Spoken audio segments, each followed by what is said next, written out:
All right, we just finished graphing linear equations. Now we're going to graph linear inequalities in two variables.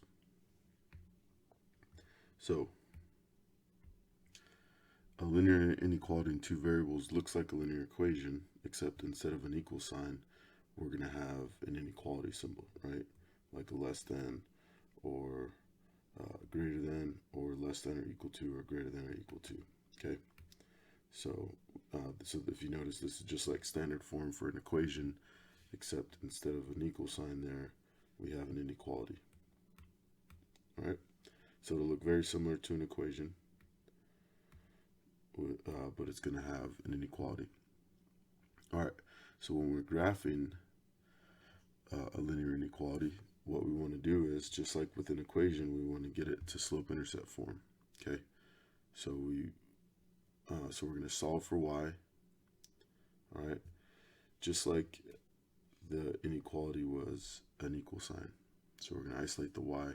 The main difference is when you divide both sides by a negative or multiply both sides by a negative, you have to flip the sign around, right? So you flip the inequality. We'll talk about that a little bit later.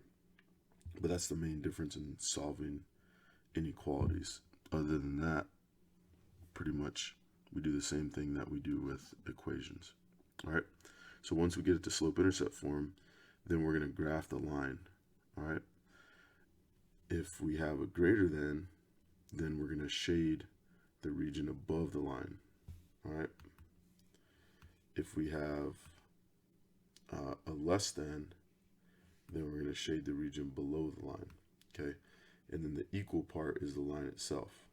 So if you have a less than or equal to or greater than or equal to, then it's the line and the region above or below. All right. So the second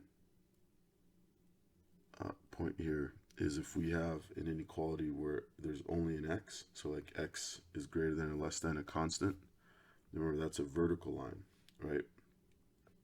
And so we'll have a vertical line in that situation.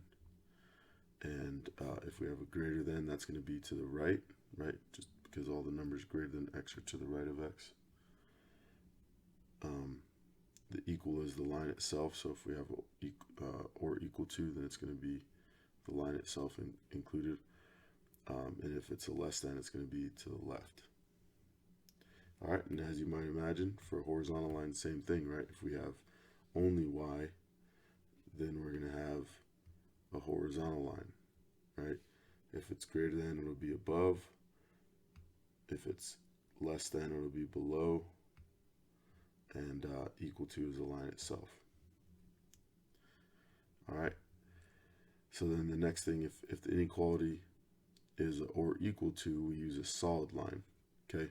So when you have a or equal to, like less than or equal to or greater than or equal to, then you're going to use a solid line. Okay. So let me see. Solid line there. So it's going to be right, and it won't necessarily be a horizontal, right? Most of the time it'll be diagonal, but it could be vertical or horizontal or diagonal. If you have less than or greater than without the or equal to, then you're going to have a dashed line. All right, so it'll be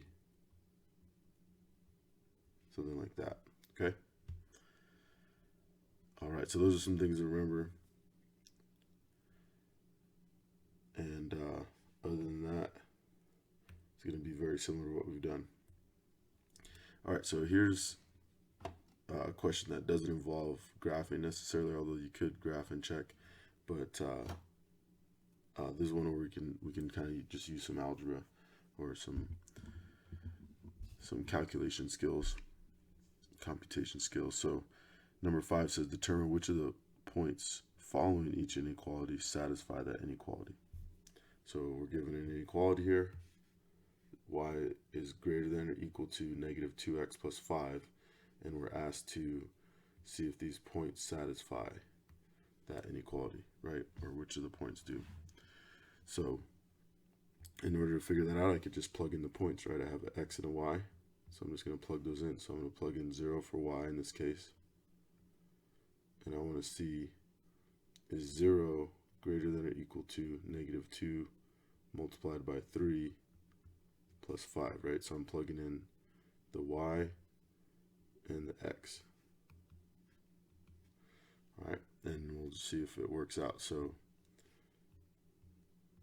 negative 2 times 3 is negative 6, plus 5 is negative 1.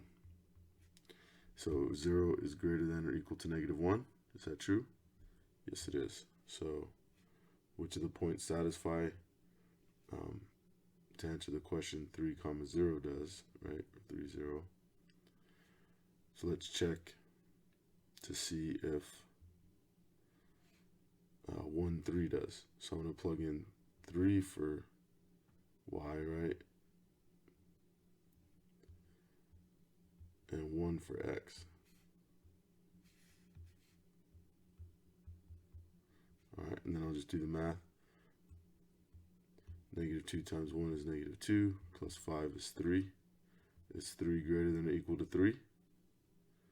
The answer is yes, it is. So remember, greater than or equal to, if it's equal to, that satisfies it, right? If it was just greater than, it wouldn't work. But since it's greater than or equal to, it works. All right, and then lastly, we'll check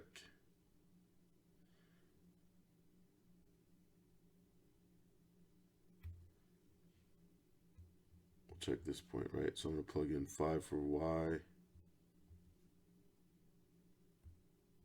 and negative 2 for x.